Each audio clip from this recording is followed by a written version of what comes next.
नमस्कार।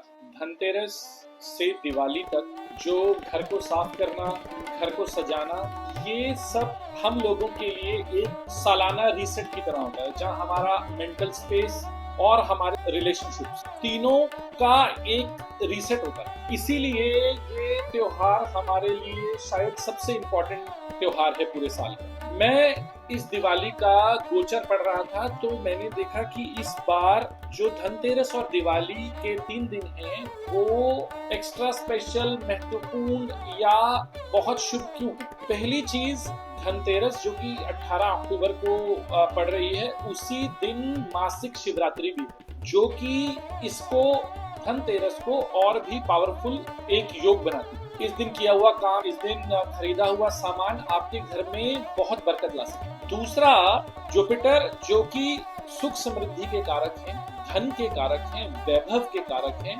रिलेशनशिप्स में स्टेबिलिटी के कारक हैं, वो 19 तारीख को अपनी उच्च की राशि में जो चले जाएंगे।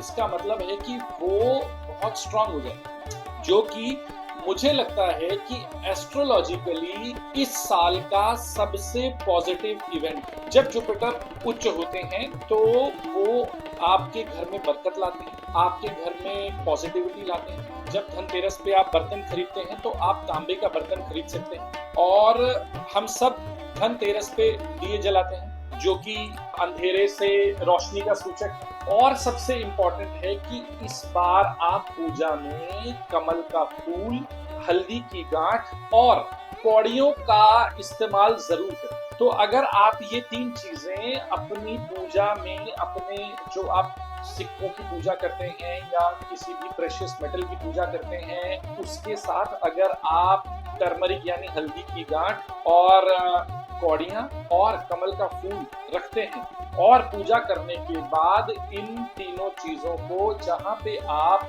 अपना धन या अपने इंपॉर्टेंट कागज के साथ अपना पैसा रखते हैं, वहां पे इनको साल भर के लिए रख दीजिए। और बाकी जो भी चीजें आपने पूरे साल में अपनी तिजोरी में या अपने कैश बॉक्स में रखी हुई हैं, उन सबको हटा के इन 3 चीजों को स्थापित कीजिए।